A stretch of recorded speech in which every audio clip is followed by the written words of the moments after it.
Are previewing our pod out here at State Road. It's awesome.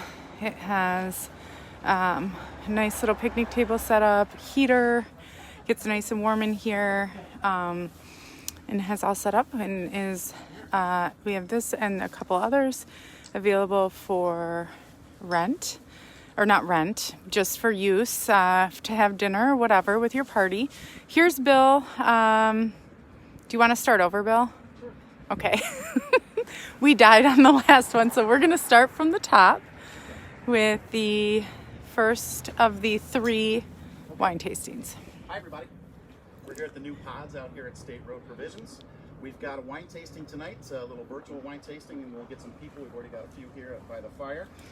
We're starting tonight with a Lallier Blanc. It's a Brut sparkling wine. Technically, this is a Cremant. It's a sparkling wine made outside of the region of Champagne in France. This is made in the method champenois or method traditionnelle, which means there's a secondary fermentation taking place inside the bottle, which ensures a much more delicate and elegant style sparkling wine. The predominant grape here is Chardonnay, which is one of the original grapes that they used to make champagne. There's also some Chenin Blanc in the blend. Chenin Blanc is a naturally acidic grape varietal, which lends a bright, expressive note to this wine. It's a great little aperitif, get your taste buds moving, and at the same time, the price point is right for which will really turn your day around during the holidays. So, Mike and Tana have got this at $12.50 a bottle or $1.44 a case. The next wine is a house favorite of ours at the Miller household, and my wife and Tana have shared many bottles of this wine. This is called Chateau Ducasse.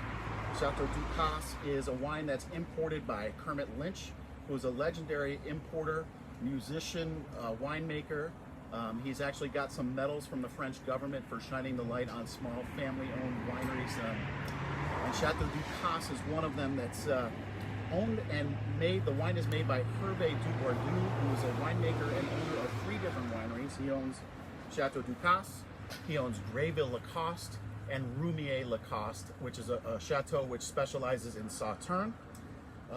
Chateau Ducasse is predominantly Semillon, so it's 60% Semillon, 35% Sauvignon Blanc, and 5% Muscadel. So this is exactly what you're looking for in a bright, expressive white Bordeaux. It's fermented in all stainless steel tanks, so there's no oak to mask the flavors. Semillon has that wonderful white peach characteristic, that grassy lime passion fruit. It's got wonderful minerality, and it's a very versatile food wine. In fact, we're going to have a bottle tonight with some sushi, so cheers.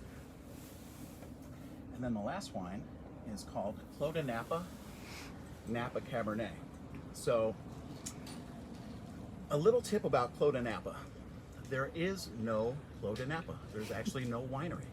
It's a second label made by a Napa iconic producer whose current release fetches over $100 a bottle. So Clos de Napa makes 3 different wines. They make a Clos de Napa, Napa Valley. They make a Clos de Napa Rutherford and a Clos de Napa Oakville Cabernet. So the Cabernet here is everything you're looking for in a Napa Cab. It's got those wonderful blackberry, blackcurrant notes, a little bit of vanilla with 60% new French oak, 40% neutral oak, so it really picks up some tannin structure to it, but it's not something that you need to lay down in your cellar for years. It's approachable now, big enough to stand up to your holiday or Christmas prime rib, and easy enough for everyday drinking by itself. You'll notice Napa Valley has sort of priced themselves out of a whole category of price points. Mike and Tana have got this wine at $20 a bottle or $2.40 a case, a relative steal for Napa Valley Cab. Cheers.